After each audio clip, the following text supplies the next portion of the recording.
감정은 단지 이렇게 저렇게 생각하는 생명체의 심리적 메커니즘을 작동시키는 연료가 아니라 이 생명체의 생각 자체의 일부, 고도로 복합적이며 복잡한 일부이다. 따라서 감정에 대한 이론적 설명은 그렇게 간단한 것이 아니다. 그것은 실천 이성이론, 규범적 윤리학, 그리고 윤리와 미학 사이의 관계에도 중대한 결과를 갖고 있다. 그것은 또한 정치 사상에도 중대한 결과를 가져온다. 인간적 선의를 파악하는 다양한 방식과 감정이 어떤 관계를 맺는지를 이해하는 것은 정치가 어떻게 인간의 번영을 지지해야 하는지를 숙고할 때 큰 영향을 미치기 때문이다. 우리 주장대로 감정을 단지 지성의 버팀목이나 지주보다는 인간 지성의 본질적 요소로 생각해보자. 그러면 정치 문화에서 감정적으로 행복을 느낄 수 있는 조건을 촉진해야 할 특히 강력한 이유를 알 수 있을 것이다. 그러한 견해 안에서 감정의 발달이 없으면 우리의 정치적 생명체로 제대로 생각할 수 있는 능력의 일부가 사라지리라는 것을 함축되어 있기 때문이다. 예, 잠시 광고 듣고 이야기 나눠보겠습니다.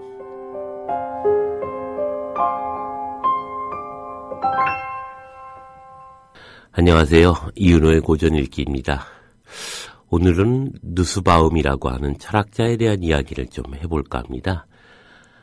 감정의 정치학이라고 할까요? 아니면 연민과 상상력의 정치학이라고 할까요?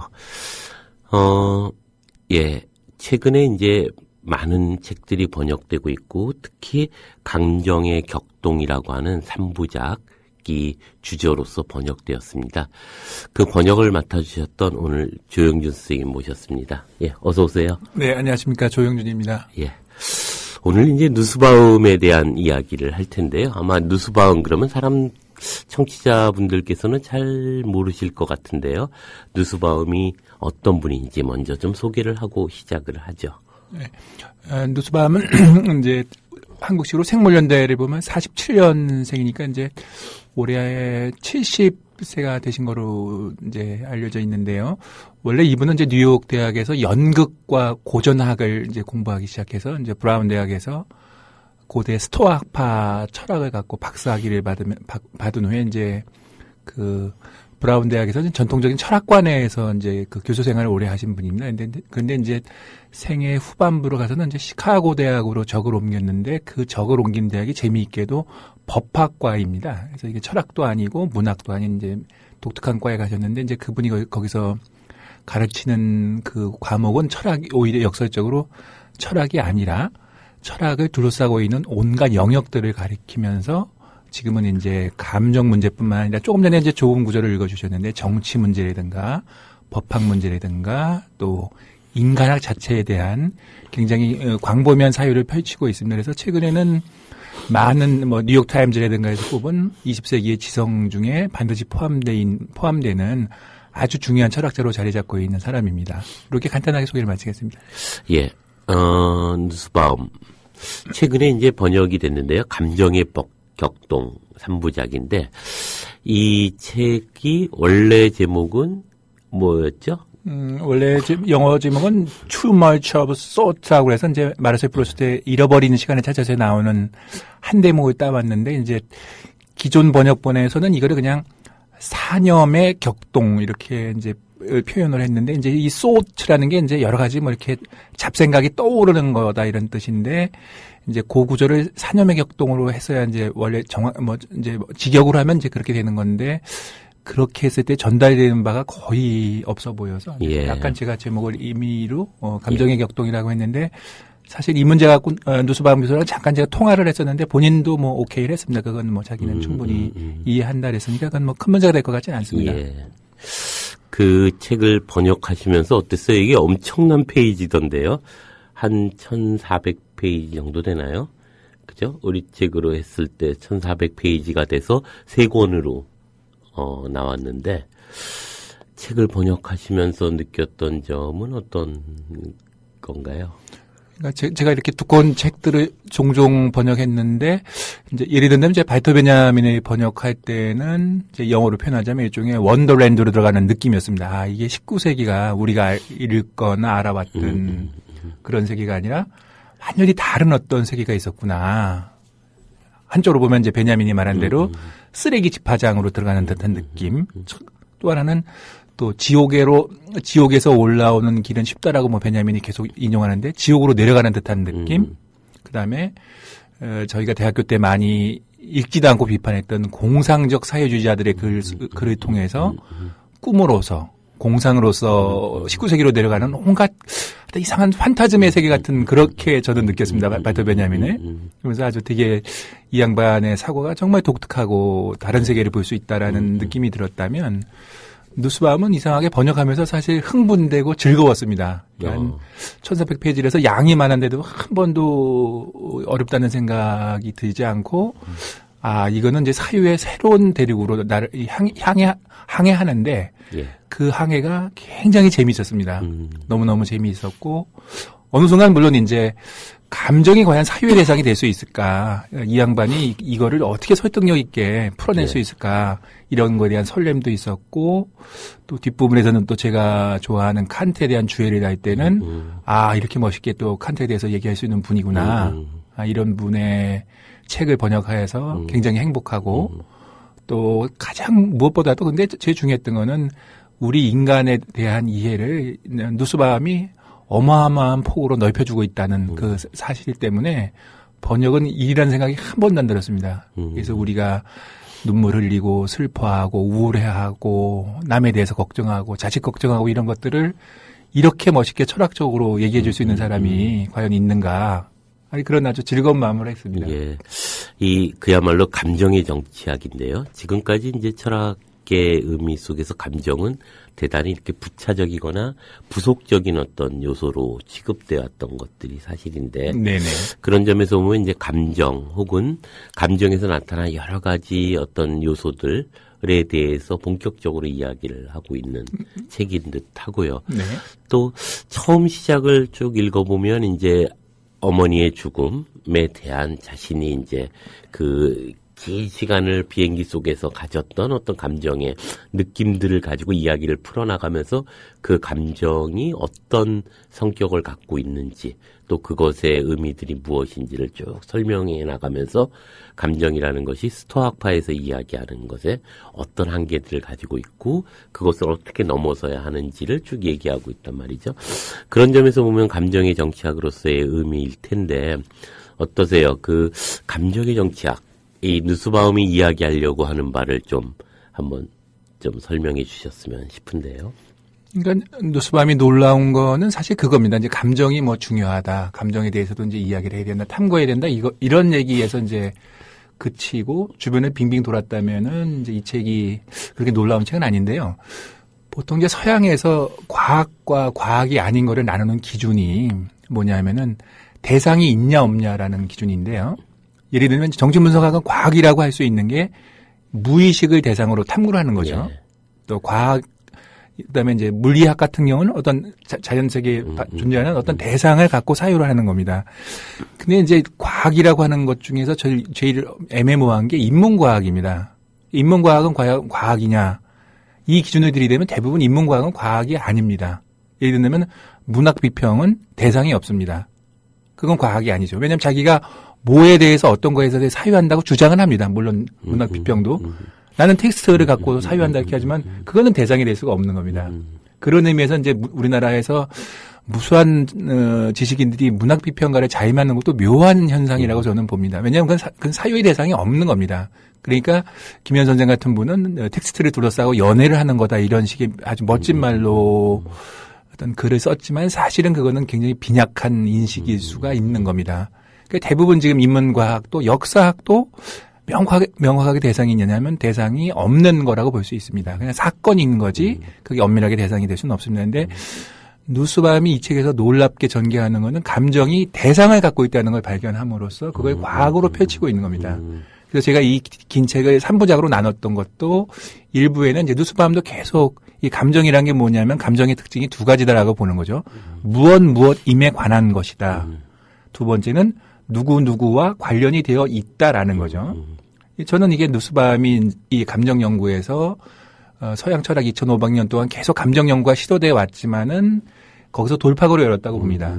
굉장히 상식적이지만 정확한 지적을 해서 항상 감정은 어머니의 돌아가심이라든가 친구의 슬픔이라든가 어떤 대상을 갖고 있고 그 대상이 나를 온전히 사로잡는 어떤 게 감정인 거죠. 그래서 영어로 말하면 about something, concerned with something 이렇게 해서 뭔가와 관련되어 있는 어떤 대상을 가진 어떤 관계라는 겁니다. 그래서 이거는 또 거꾸로 말해서 좀 더 얘기해보고 싶은 칸트 같은 경우는 about 자꾸 버리면서 어떤 순수한 주체를 찾아 나가는 이성 중심 철학들하고는 굉장히 다른 독특한 어떤 입론이라고도 볼 수 있겠습니다. 네.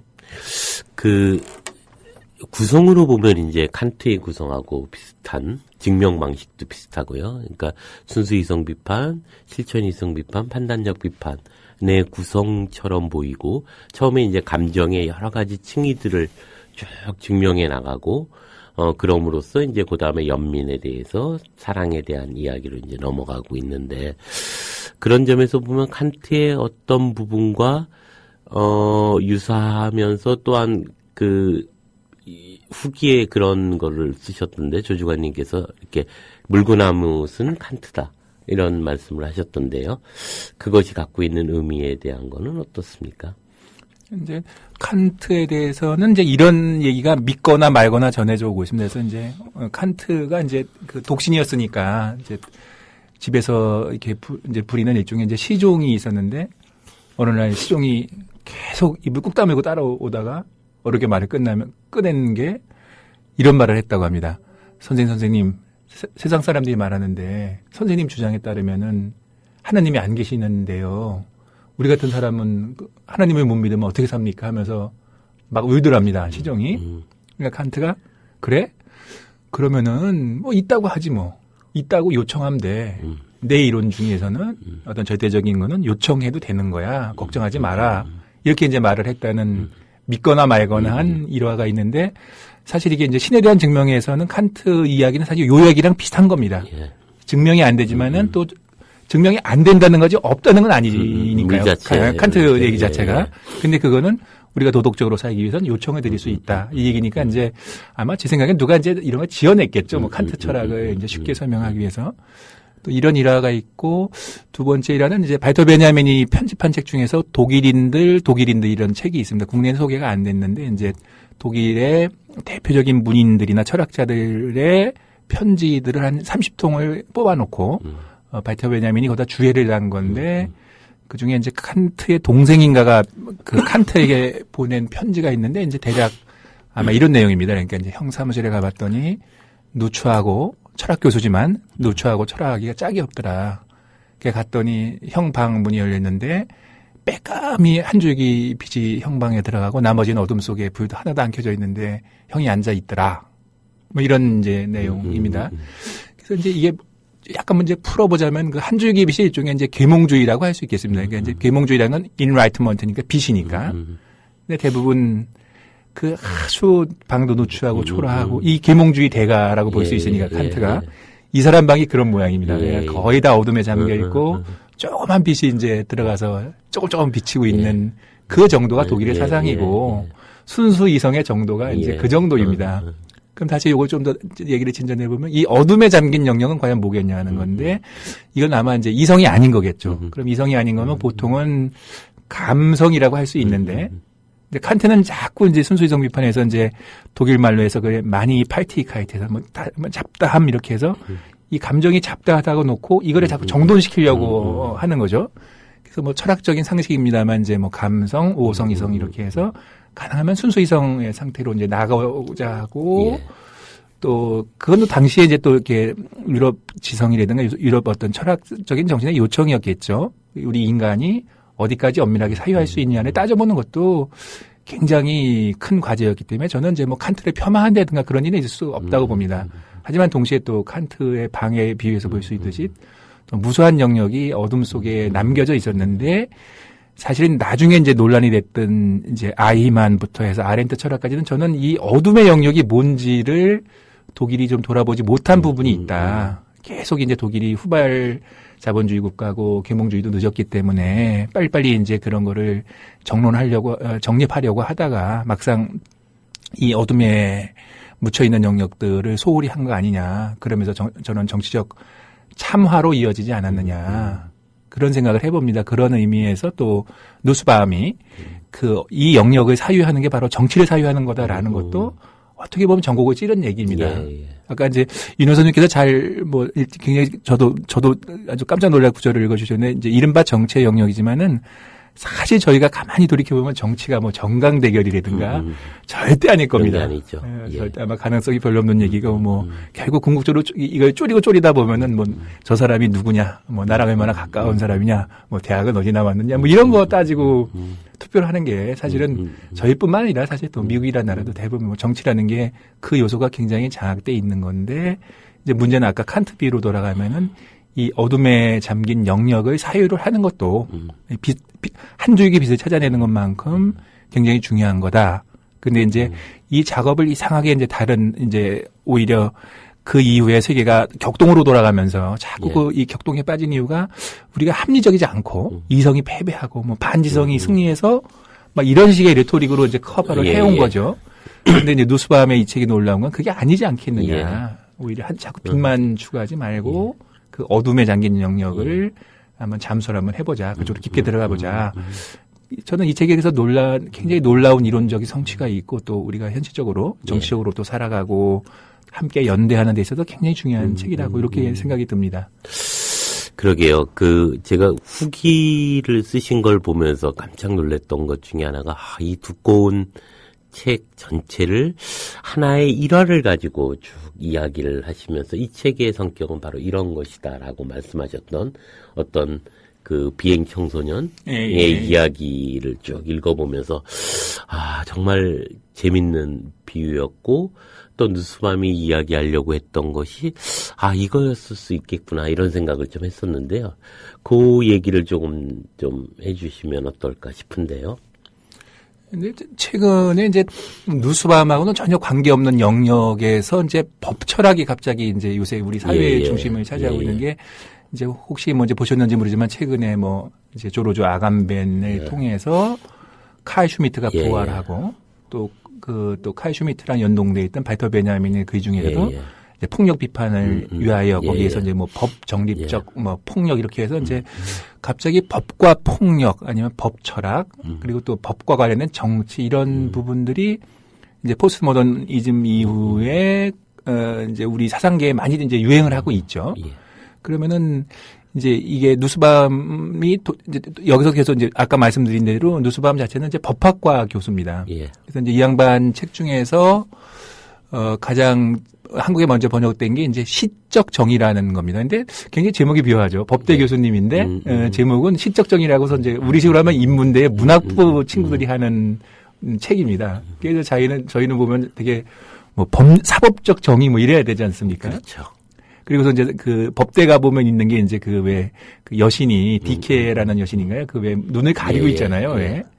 근데 이제 누스바움은 되게 독특한 주장을 하는 게 이거를 눈을 뵙게 된다는 얘기예요. 눈을 가리고 있는 눈 가리개를 갖고 저울을 들고 객관적으로 잰다는데 그건 신화다. 그러면 안 된다. 눈을 더 초롱초롱 총명하게 사람들의 감정 속으로 들어가서 우리가 정립해야 될 거는 법률적 정의만이 아니고 시적 정의다라는 굉장히 묘한 얘기를 한 거예요. 그래서 이제 저도 이게 대부분 우리나라에는 그렇게 생각을 안 하죠. 이게 이제 죄를 지으면 저놈 저거 그냥 혼을 해서 저거 어떻게 해야 되는 건데 누스바움이 계속 하는 얘기는 그게 아니라는 거니까요. 그게 성숙된 시민이라든가 숙의 민주주의, 숙고 민주주의는 그런 게 아니다. 근데 대부분 정치를 망치거나 인간을 망치는 거는 거기서 망치는 거다라고 주장을 하는 거니까요.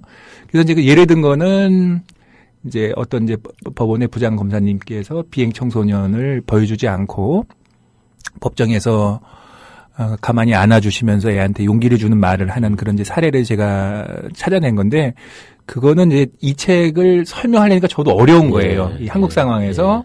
그런 얘기를 하면 저게 너무 낭만적이고 저거 되지도 않는 소리다. 저런 게 가능하냐. 법원에 가면 벌벌벌 떨고 피고해서부터 해서 이제 다 어떤 감정이나 따뜻함이라는 건 이제 사라진 거니까. 그래서 어렵게 제가 찾아내 본 이제 사례인데, 아까 이제 말씀드린 대로 이 누스밤은 이제 법대에 계시지만 법대생들한테 문학 작품을 일으키는 겁니다.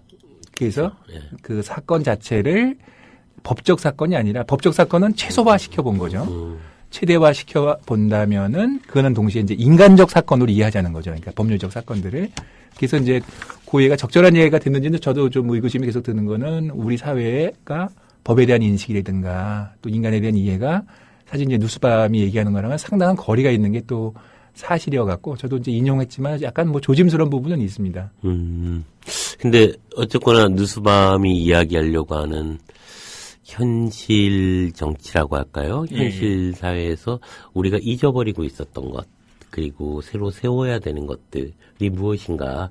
그랬을 때 우리 안에서 울리고 있는 감정의 여러 가지의 것들을 다시 한번 들여다보고 그 안에서 우리가 연대할 수 있는 가능성을 찾아보는 일. 어찌 보면 되게 소박한 철학일 수도 있을 텐데요. 이것이 이제 철학의 합리성이라고 하는 지점들이 그 스스로가 자기 합리성 때문에 붕괴시켰던 어떤 지점들을 이야기하는 건 아닐까 이런 생각이 드는데, 그런 점에서 저는 이 글이 되게 놀라웠던, 그래, 이 사례가 어쩌면 누스바움이 얘기하려고 했던 어떤 것은 아니었을까 이런 생각이 드는데, 제가 잠깐 읽어볼까 싶은데요. 피고인 A양은 친구들과 함께 오토바이 등을 훔쳐 달아난 혐의로 법정에 서게 되었다. A양은 작년 가을부터 14건의 절도, 폭행을 저질러 이미 한 차례 청소년 법정에 선 전력이 있었다. 법대로 한다면 무거운 보호 처분을 받을 수 있는 죄인이었다. 그러나 김 부장 판사는 이날 A양에게 아무 처분도 내리지 않는 불처분 결정을 내렸다. 그가 내린 처분은 법정에서 일어나 외치기 뿐이었다. 김 판사가 다정한 목소리로 피고는 일어나봐 하고 말하자 어깨를 잔뜩 움츠리고 있던 A양이 쭈삣쭈삣 일어났다. 그러자 김 판사가 말했다. 자, 날 따라 힘차게 외쳐봐. 나는 세상에서 가장 멋지게 생겼다. 예상치 못한 재판장의 요구에 잠시 머뭇거리던 A양이 나직하게 나는 세상에서 라며 입을 뗐다. 자, 내 말을 크게 따라해봐. 나는 무엇이든지 할 수 있다. 나는 무엇이든지 할 수 있다. 나는 이 세상에 두려울 게 없다. 나는 이 세상에 두려울 게 없다. 이 세상은 나 혼자가 아니다. 이 세상은 나 혼자가. 큰 소리로 따라하던 A양은 이 세상은 나 혼자가 아니다라고 외칠 때 참았던 울음을 터뜨렸다. 김 판사가 이런 결정을 내린 건 A양이 범행에 빠져든 가슴 아픈 사정을 감안했기 때문이다. A양은 본래 반에서 상위권 성적을 유지하며 간호사를 꿈꾸던 발랄한 학생이었다. 그러나 작년 초 남학생 여러 명에게 끌려가 집단 폭행을 당하면서 그녀의 삶은 급속하게 바뀌었다. A양은 사건의 후유증으로 병원 치료를 받았고 충격을 받은 어머니는 신체 일부가 마비되기까지 했다. 심리적 고통과 죄책감에 시달리던 A양은 이후 학교 생활에 적응하지 못했고 비행 청소년과 어울리면서 범행을 저지르기 시작한 것이었다. 김 판사는 울고 있는 A양을 바라보며 이렇게 말했다. 이 아이는 가해자로 재판에 왔습니다. 그러나 이렇게 삶이 망가진 것을 알면 누가 가해자라고 쉽게 말하겠습니까? 아이 잘못이 있다면 자존감을 잃어버린 겁니다. 그러니 스스로 자존감을 찾게 하는 처분을 내려야지요. 이 말을 하면서 눈시울이 붉어진 김 판사는 눈물 범벅이 된 A양을 법대 앞으로 불러세웠다. 이 세상에서 누가 제일 중요할까? 그건 바로 너야. 그 사실만 잊지 않으면 돼. 그러면 지금처럼 힘든 일도 이겨낼 수 있을 거야. 그리고는 두 손을 쭉 뻗어 A양의 손을 꽉 잡았다. 마음 같아선 꼭 안아주고 싶은데 우리 사이에는 법대가 가로막혀 있어. 이 정도밖에 못해주겠구나. A양의 어머니도 펑펑 울었고 재판 진행을 돕던 법정 관계자들의 눈시울도 빨개졌다. 법정에서 선 16살 소녀에게 진정으로 필요했던 건 보호감호라는 법적 처분보다 자존감을 살리는 자신을 향한 외침이었던 것이다. 일어나서 힘차게 외쳐라.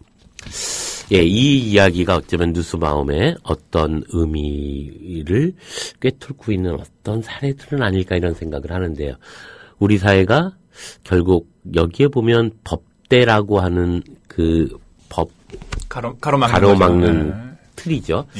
이제 이르자면 우리가 합리성이라고 하는 이름하에 규정되고 있었던 제도 혹은 그런 원칙 또 그 안에서 존재하고 있었던 다양한 규칙들.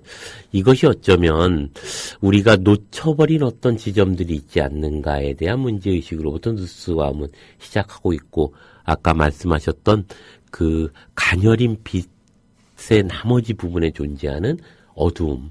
이 지점을 우리가 직면하는 것, 직시하는 것, 이것이 우리에게 새로운 철학의 어떤 요청은 아닐까 이런 생각을 하게 되는데요. 그런 점에서 정말로 우리가 한 번쯤 깊게 고민하고 생각해 봐야 될 어떤 부분은 아닐까 생각을 합니다. 책의 첫 시작이 이제 어머니의 죽음과 그 죽음에 달려오는 그 어떤 딸의 감정의 격동, 감정의 변화들을 가지고 이제 이야기를 풀어가고 있죠.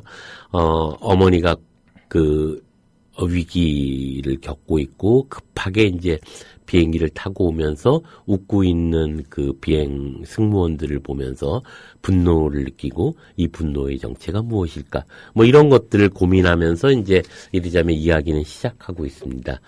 그런 점에서 보면 감정의 정치학 우리 사회가 지금 상당히 중요하게 요청되고 있는 지점일 것 같은데요. 일단 그 음악을 하나 듣고 그리고 한번 그 문제에 대해서 좀 더 이야기를 좀 나눠볼까 합니다. 예, 이제 감정에 관련한 문제, 감정의 정치학의 의미들, 그리고 한국 사회에서 이것이 갖고 있는 중요성들에 대한 이야기를 좀 해볼 필요가 있을 것 같은데요. 언제부턴가 한국 사회가 이제는 참 거칠어지고 강팍해졌다는 생각이 듭니다.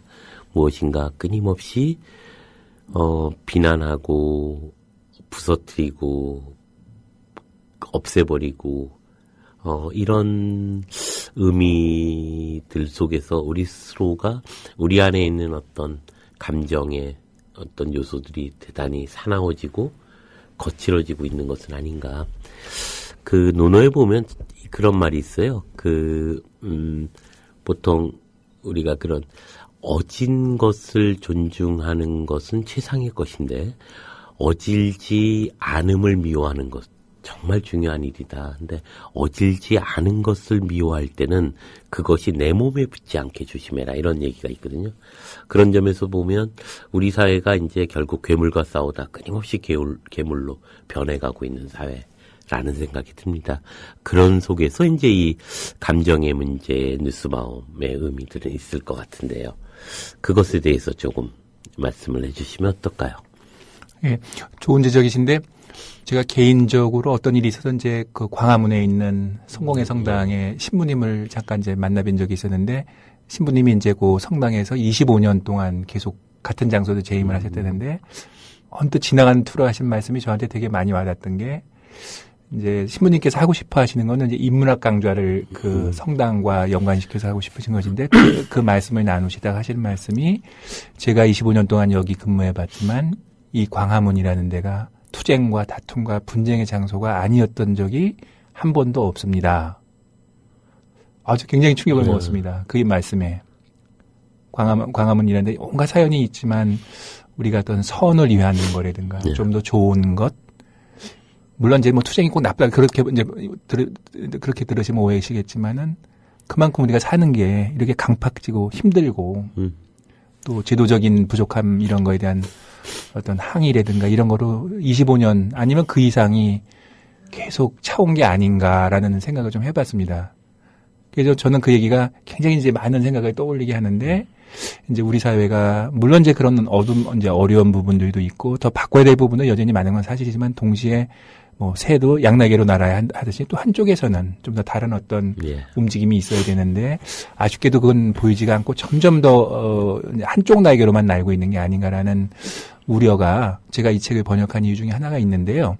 아까 이제 이은호 선생님께서 이제 그 편지 읽어주셨는데 이제 부장판사 편지를 읽어주셨는데 뭐 제가 이제 인문학을 공부해 오면서 제가 끝까지 이해를 못했던 텍스트 중에 하나가 이제 카프카가 쓴 법 앞에서라는 조그만 텍스트입니다. 그래서 아까 이제 법대라는 이제 법을 가로막고 있는 대 이런 뜻이 있고 이제 그게 아주 조그만 한 2페이지 되는 책인데 이제 조금만 말씀드리면 이제 어떤 시골 사람이 와서 법이라는 문이 있습니다. 그래서 문지기가 있어서 이제 딱 가서 저기 지나가야지 하는데 문지기가 자꾸 막습니다.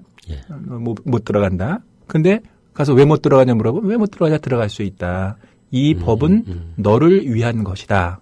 이렇게 얘기를 하는 그 아주 미스테리한 텍스트인데 이 텍스트는 이제 무수한 사람들이 주의를 놓고 해석을 해봤지만 제가 보기에는 이렇게 꼭 설득력 있는 건 아닌데 이어서 되게 그 신비로운 말 중에 하나가 이 법은 너를 위한 것이다.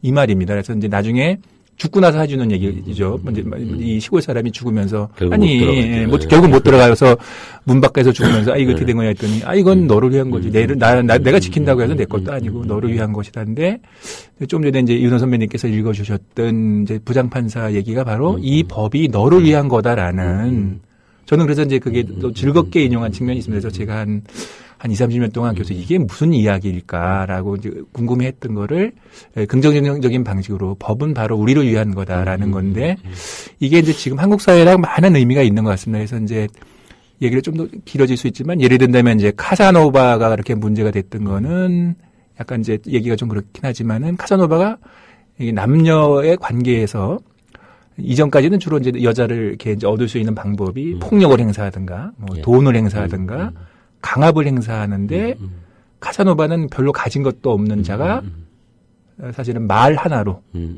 요새 이제 약간 좀 재미는 이렇게 하면 이빨 하나로 여자들을 한 몇백 명을 이렇게 구슬러서 이렇게 아주 좋은 관계를 맺은 거로 알려져 있는데 이게 뭘 의미하냐면 이게 저는 이제 일종의 근대로의 전환을 상징하는 거라고 봅니다. 그러니까 이제 폭력이라든가 예형적 폭력이라든가 금전이라든가 이런 게 아니라 말로 요새 말로 하면 디스커스로 질서를 만들자 관계를 새롭게 만들자는 건데 그게 이제 근대의 상징일 것 같습니다. 그리고 그거를 상징하는 거는 법이죠. 그러니까 법이 요새 이렇게 문제가 되는 거는 법은 말로 하자는 거니까 옛날에 이제 주먹으로 하거나 칼로 하거나 아니면 저 높은 사람 밑에 끌려가서 이놈 하면 네 이런 구조가 아니라 말로 하자는 거니까 이 말로 하자는 게 이제 근대를 상징하는 것 중에 하나고 그거를 상징하는 게 법인데 아마도 이제 카프카가 그리던 그 체코라든가 아니면 독일이든가는 이 법을 만들어 놓긴 했는데 이 법이 자기네 것도 아니고 통과를 할 수 없었을 겁니다 아마.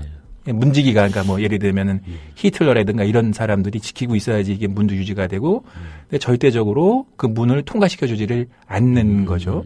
이제 그런 비유로 저는 좀 읽고 싶었는데 근데 이제 제가 누스밤을 했던 것 중에 하나는 이제 미국이라는 나라를 좀 더 깊게 우리가 들여다봐야 되는데 이제 미국의 사법제도라는 거라든가 정치제도라는 게 제가 보기에는 약간 친미적인 발언일 수 있겠습니다만은 굉장히 이 제도가 이 법과 제도가 너를 위한 거다라는 거를 최대화시키기 위한 겁니다. 제가 보기에는 예를 들어서 미국의 사법제도 중에서는 배심원 제도가 있어서 어떤 사람의 기소 여부를 결정할 때 12명이 나와서 그냥 상식적인 판단으로 그거를 기소 여부를 결정하지 어떤 검사라든가 이런 저희가 보기엔 무시무시한 분들이 법복을 입고 앉아서 넌 나쁜 놈이다. 일방적으로 규정을 절대 못하게 돼 있습니다.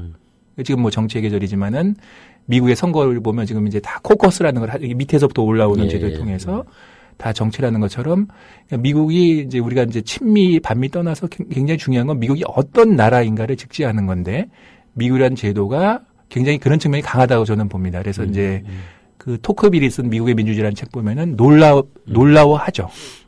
토크빌이 놀라워하는 부분은 바로 이 대목입니다. 이래 된다면은 자원봉사라는 개념을 보고 토크빌이 굉장히 놀라거든요. 어떻게 저런 일을 할 수 있느냐. 자기 이익이 아닌데 공동체를 위해서 자기를 무조건적으로 헌신한다는 건 신기하다 이런 등등을 하면서 토크빌이 놀라운 기록을 남겨놨는데 이제 우리 사회 같은 경우도 제가 보기엔 87년 이후는 한국 사회도 말로 하자. 제도로 하자. 민주주의를 하자.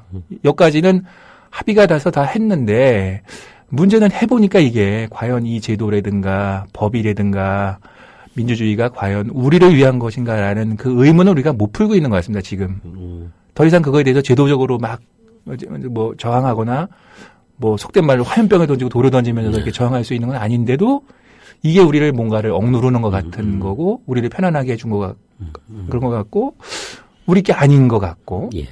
그런 상황에 처해 있는데 지금 어떤 철학이라든가 뭐 문학 비평이라든가 소설이라든가 이런 것들이 이런 거 좀 돌파를 못 해주고 있으면서 그냥 갑갑하니까 감정들만 그냥 꽉 상해 있으면서 지금 제가 보기엔 한국 사회가 욕하는 문화입니다. 모든 거에서 욕을 하는 거죠. 특히 인터넷이 발달되어 있으니까 다 불만인 거죠. 예. 뭐 정치가들 누구도 마음에 드는 사람이 하나도 없으니까 그냥 뭐 배설만 욕을 배설해 버리면서 어떤 대안이 없는 굉장히 카오스 상태로 가는 게 아닌가라는 생각이 좀 듭니다. 그래서 이제 조금 예람되지만 제가 이제 감정 문제에 대한 책을 하나 자꾸 번역을 하려고 했던 것도 이런 난국인데 이거를 그냥 감정 문제만으로 정리하는 게 아니고 이 감정이라는 게 얼마나 다양하고 정치와 또 우리 상상력과 또 우리 사회와 어떻게 유기적으로 또 변증법적으로 관련되어 있는가를 보여주는 책을 찾았는데 아직까지는 이제 누스밤이 이 분야에서는 독보적인 위치를 갖고 있지 않나 뭐 이렇게 생각해 봅니다.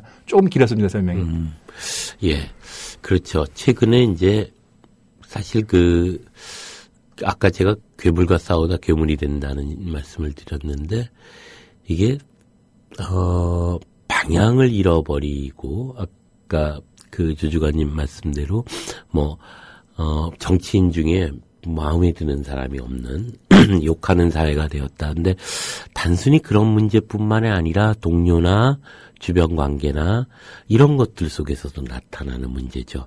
아주 작은 실수 하나에 대해서 그 허용치들이 너무 좁아져 있고 그리고 그것을 분풀이하듯이 모든 것을 다 거기에다 마치 횡단보도 잘못 건너서 탄핵 소추당하는 느낌 같은 느낌이죠.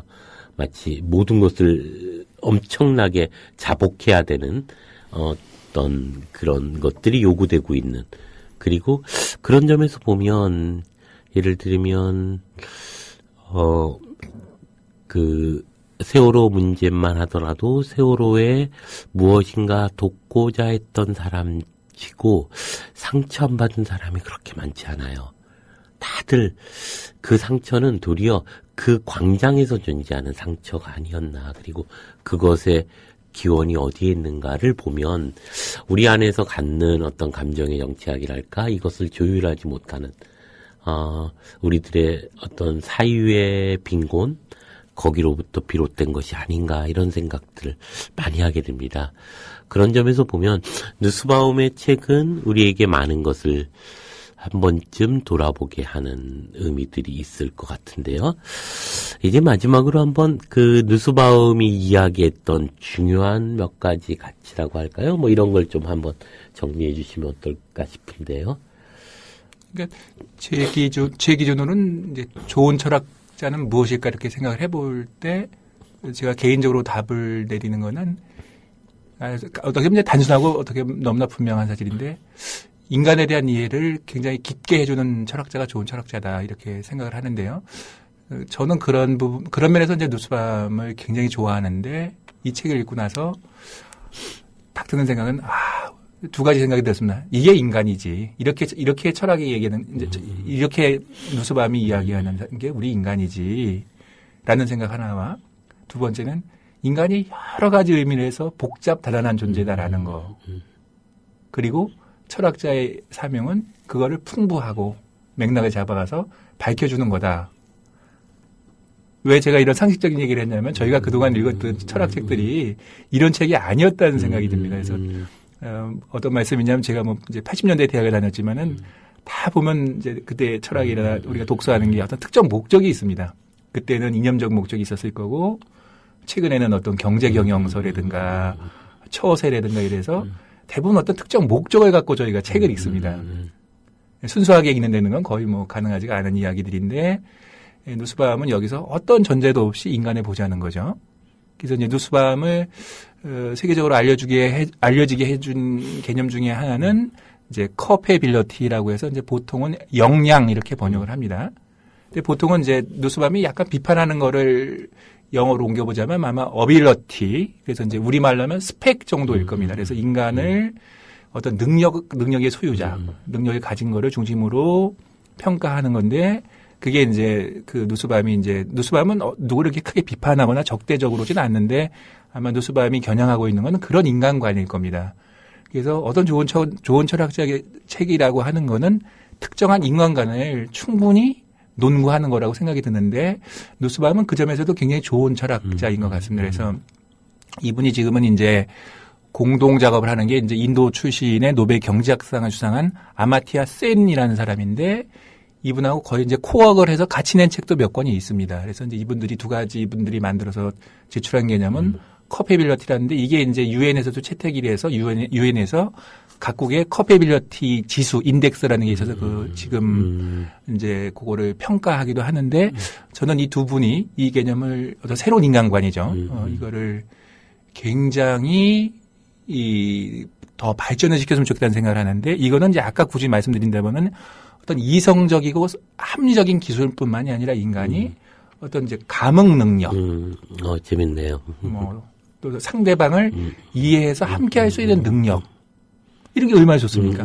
근데 이게 이제 지금까지 이제 소위 말하는 자본주의 경제나 대학에서 요구하는 스펙에서는 전혀 이게 완전 배제되는 거니까 이게 이제 14개가 요 책에 나와 있으니까 한번 보시면 되는데 그걸 보면은 오히려 이게 우리가 인간이지 않을까.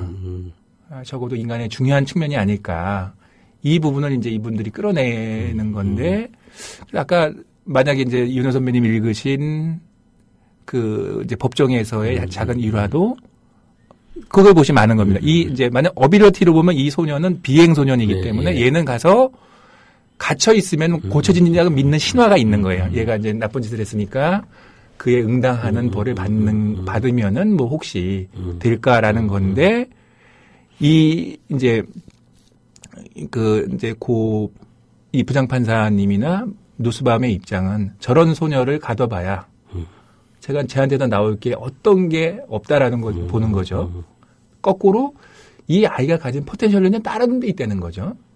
근데 그 포텐셜리티를, 커페빌리티를 발화시켜주는 요소는 얘한테 자존감만 얘한테 만들어주면 얼마든지 얘가 날아갈 수 있는 아이인데 이거를 법적으로 처리할 수 있는 문제가 아니다라는 거죠. 좁은 의미에서. 그래서 이제 그 누스밤의 이 철학책이 중요한 건 왜냐하면 바로 요 지점입니다. 이렇게 관점을 바꿔보면 정치와 사회에 많은 게 바뀐다. 거꾸로 이렇게 보지 않으면 안 바뀐다는 얘기입니다. 놀라운 얘기고 굉장히 우리가 한번 생각을 해봐야 될 이야기입니다. 그래서 우리가 자식들, 친구들도 항상 이렇게 보지만 이렇게 봐줬을 때 놀라운 변화를 가져올 수가 아마 있을 거라고 저는 믿습니다. 근데 이게 어려운 거죠. 그렇게 전환시키는 게. 그래서 우리 사회도 지금 여러 가지 과제가 있고 고민도 있고 하지만 아까 이제 선배님이 읽어주신 부장판사님처럼 그 관점을 커페빌리티가 나올 수 있는 방향으로 이걸 틀어주었을 때 굉장히 저는 놀라운 변화가 누구에게나 이게 누구에게나라는 게 누스밤의 더 중요한 점인데 왜냐하면 그 누스밤 얘기는 인간은 무한대로 가능성을 갖고 있다라고 보는 겁니다. 그 방향으로 틀어주자는 거죠. 그래서 인간을 이렇게 볼 때 이 사회와 정치의 민주화라든가 관계의 새로운 형성이라든가 아이들의 발달 문제가 완전히 새롭게 보인다라고 하는 겁니다. 예를 든다면은 제가 뭐 인도 관련된 책을 하나 내고 있는데 그래서 이제 인도에서 사는 분들하고 재미있게 얘기 들은 것 중에 하나가 약국 가는 건데 인도에서는 이제 약을 안 줘준답니다. 우리나라처럼 마찬가지로. 근데 약사가 제일 중요한데 약사의 위치가 수다를 들어주는 거랍니다. 내가 이래서 저래서 그래서 완전히 약국이 우리 집 말하면 그 경로당이나 아니면 수다방 비슷하게 해서 다 들어주고 나서 약을 왜 먹습니까? 그냥 참아보세요. 이런 진단도 나오고 그럼 이렇게 그래서 거기서 낫고는 비율이 사실은 더 많다고 합니다.